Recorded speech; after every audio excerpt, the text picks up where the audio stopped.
Hello students, तो आज हम पढ़ने वाले हैं nucleophilic substitution reaction. Nucleophilic substitution reaction sir आपने पहले ही पढ़ा है ना। आज हमें पढ़ना है इनकी मैकेनिज्म जिसका नाम है SN1 SN2।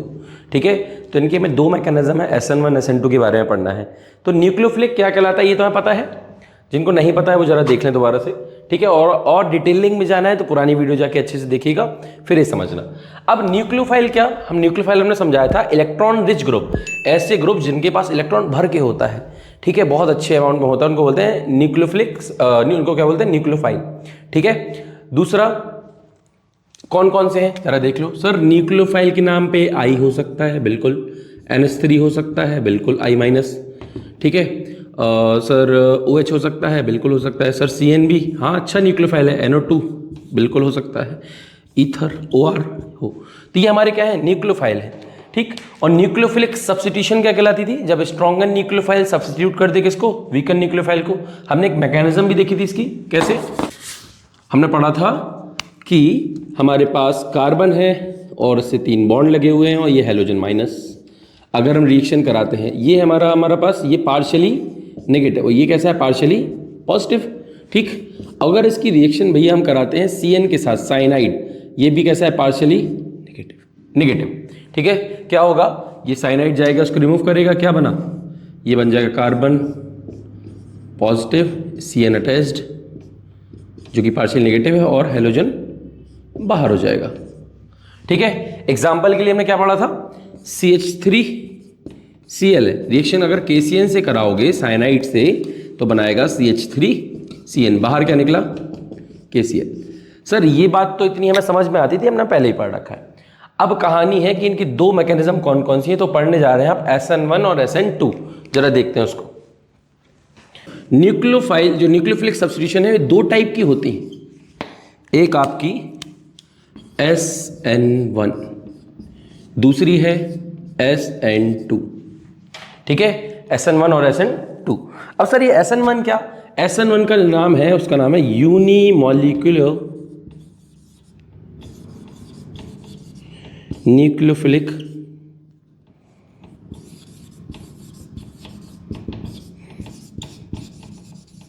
Substitution reaction. Unimolecular substitution reaction याद रहेगा। ऐसे ही SN2 का नाम है बाईमॉलिक्यूलर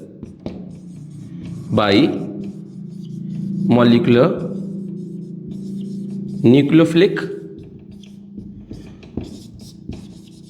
सब्स्टिट्यूशन रिएक्शन। ठीक है, बात है ये दोनों ही रिएक्शन है, इनकी मैकेनिज्म में पढ़नी है। मैकेनिज्म क्या कहलाती है, मैकेनिज्म है a path between reactant to product. Reactant से प्रोडक्ट तक जाने का रास्ता ही क्या कहलाता है, पाथ।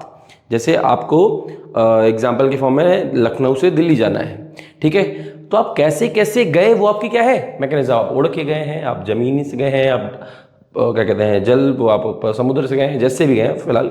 ठीक है, समुद्र से तो नहीं जा सकते, तो ये हमारा क्या कहलाएगा, मैकेनिज्म। मैकेनिज्म क्या, a path between reactant to product is called a mechanism. अब पहले हम SN1 पढ़ते हैं, फिर SN2। ठीक है, SN1 अभी पढ़ा, इसको क्या बोलते हैं, unimolecular nucleophilic substitution reaction.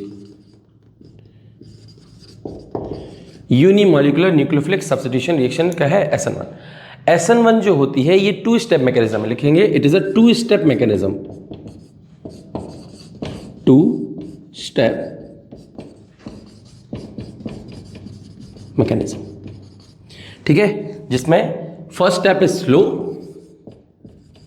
First step कैसा होता है, first step is slow and second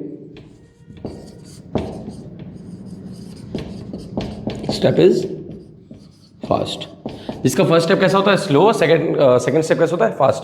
sir ये कैसी बात हुई, बिल्कुल देखो ध्यान से। हमारे पास एल्कालाइड है RX, RX क्या होगा, टूटेगा R+ और X- में। ये जो इसका फर्स्ट स्टेप है ये कैसा है, ये स्लो स्टेप है। ठीक है, कैसा हो जाएगा, स्लो। ठीक, न्यूक्लियोफाइल ऐड होगा, न्यूक्लियोफाइल ऐड होगा तो ये R+ है, न्यूक्लियोफाइल आया NU, ठीक है, ये से जुड़ने की कोशिश करेगा तो ये कैसा हो जाएगा RNU, ये बन जाएगा न्यूक्लियोफाइल ऐड हो गया। तो ये स्टेप कैसा हो जाएगा, ये सेकंड स्टेप है। कभी कभी एग्जामिनर डायरेक्टली क्वेश्चन पूछ लेता है कि SN1 में कितने स्टेप होते हैं, तो आप बोलोगे 2 स्टेप होते हैं। कौन सा स्टेप स्लो कौन सा फास्ट, तो आप बोलोगे first step slow second fast. जैसे दोस्ती जो होती है भैया देर में टूटती है, ठीक है, लेकिन किसी से जुड़ जल्दी जाते हैं। नए दोस्त बहुत जल्दी बनते हैं लेकिन पुराने बहुत देर में टूटते हैं। याद रहेगा, ऐसे ही RX टूटेगा ना एल्कलाइड तो देर में टूटेगा स्लो, लेकिन नया दोस्त बनेगा जल्दी बन जाता है। किसी से भी कोई स्माइल भी कर दे तो दोस्त बन जाते हो हमारे, ठीक है, ये चीज समझो। अब इसमें क्या, अब बात आती है SN1 को SN1 क्यों बोलते हैं, तो इसकी कहानी क्या, जो रेट ऑफ रिएक्शन होती है, rate of reaction is always directly proportional to the, ठीक है,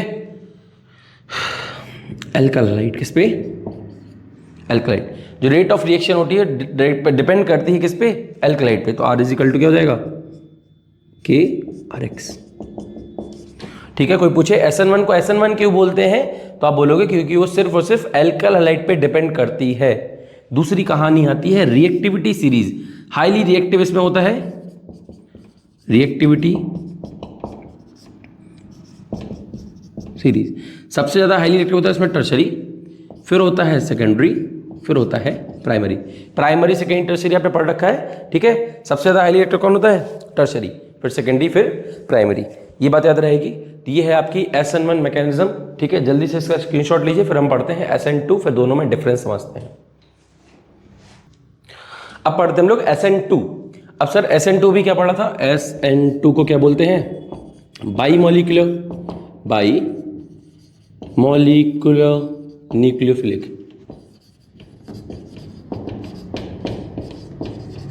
सब्स्टिट्यूशन रिएक्शन। ये आपकी सिंगल स्टेप रिएक्शन होती है, it is a single step reaction, ठीक है।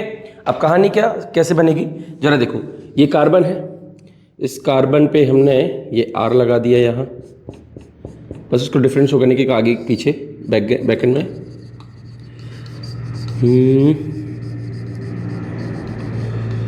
ये R हो गया, ये हमारा क्या है R', इस पे लगा हुआ है एक हेलोजन और एक H, देखो ऑक्टेट कंप्लीट है, ठीक है।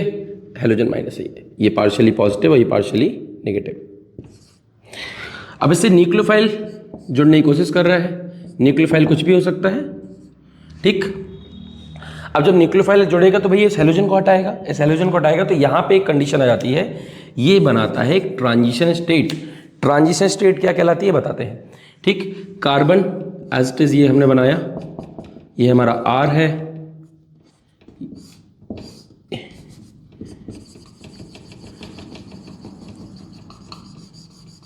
ये क्या है R', ठीक है। H न्यूक्लियोफाइल इससे जुड़ेगा कार्बन के पास, तो ये हमारे पास न्यूक्लियोफाइल आ गया, ये X minus, partially negative partially positive. अब ये तो आपको पता ही है कि दो नेगेटिव चार्ज आपस में एक दूसरे पास में आएंगे तो रिपेल करेंगे, ठीक है, और पॉजिटिव और नेगेटिव आपस में क्या करते हैं, अट्रैक्ट। अब इनमें से जो ज़्यादा पावरफुल होगा वो पास आ जाएगा, वही चीज़ हुई।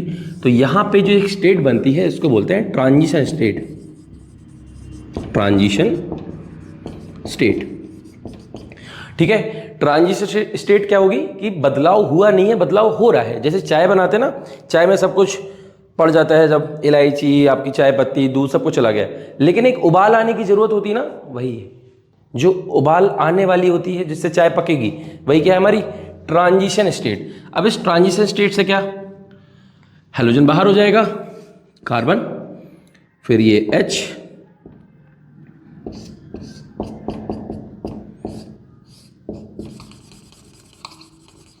ये हमारा R', ये R, और ये न्यूक्लियोफाइल से जाके क्या हो गया, अटैच हो गया, और हेलोजन बाहर, ठीक है। ये है आपकी सिंगल स्टेप रिएक्शन। अब SN2 को SN2 क्यों बोलते हैं, सबसे मोस्ट इंपॉर्टेंट क्वेश्चन है। SN2 को SN2 क्यों बोला जाता है, क्योंकि जो रेट ऑफ रिएक्शन है, रेट ऑफ रिएक्शन ये डायरेक्टली प्रोपोर्शनल होती है concentration of alkyl halide and concentration of nucleophile, ये दोनों पर डिपेंड करती है, ठीक है। तो R इज इक्वल टू क्या हो जाएगा, K कंसंट्रेशन ऑफ RX और कंसंट्रेशन ऑफ न्यूक्लियोफाइल। तो रेट ऑफ रिएक्शन दोनों पर ही डिपेंड करती है, न्यूक्लियोफाइल के ऊपर भी और एल्कलाइड, इसलिए SN2 को SN2 बोला जाता है। ठीक है, इसलिए नहीं कि इसका नाम बायोमोलिकुलर है। SN1 किस पे डिपेंड करता है, सिर्फ और सिर्फ एल्कलाइड। ठीक, रिएक्टिविटी सीरीज क्या होगी, highly reactivity series. Highly reactive होता है इसमें प्राइमरी, फिर आता है आपका सेकेंडरी, लास्ट में आता है आपका टर्सरी। सबसे मेन इंपॉर्टेंट है या तो इस चैप्टर में से हेलोएल्केन एरीन में से या तो ये मैकेनिज्म आएगी या आपसे पूरा चैप्टर पूछ लिया जाएगा। ठीक है, ध्यान रखना इस चीज़ को। अब सर ये बात भी होगी, अगर कोई पूछ ले SN1 SN2 में डिफरेंस क्या, तो आसानी से बता सकते हो। ध्यान देना, सबसे पहला SN1 जो होती है वो 2 स्टेप मैकेनिज्म है, SN2 जो है वो single step. SN2 transition state बनाती है, SN1 ऐसा नहीं बनाती। जो रिएक्टिविटी सीरीज है वो SN1 की कैसी है, टर्शरी, सेकेंडरी, प्राइमरी। ठीक है, हाईली रिएक्टिव कौन सा है, टर्शरी। जो SN2 में है वो हाईली रिएक्टिव कौन सा है, प्राइमरी, सेकेंडरी और टर्शरी। इसके रीजन भी हम बताएंगे आगे। ठीक है, दूसरी चीज क्या कहते हैं, SN1 जो होती है वो सिर्फ और सिर्फ एल्किल हैलाइड पे डिपेंड करती है, और SN2 जो होती है वो एल्किल हैलाइड पे भी डिपेंड करती है और न्यूक्लियोफाइल पे। ये इनके डिफरेंस है। ठीक है, और इसको एक को यूनिमॉलिक्यूलर बोलते हैं, एक को बायोमॉलिक्यूलर बोलते हैं, ये आपके डिफरेंस है। ठीक है, ये है आपकी न्यूक्लियोफिलिक सब्स्टिट्यूशन रिएक्शन, और ये पार्ट आपका होता है कंप्लीट। अब हमें पढ़ना है हेलो एरीन। ठीक है, बने रहिएगा और ज़्यादा से ज़्यादा शेयर करिए वीडियो को अगर आपको अच्छी लगी। धन्यवाद।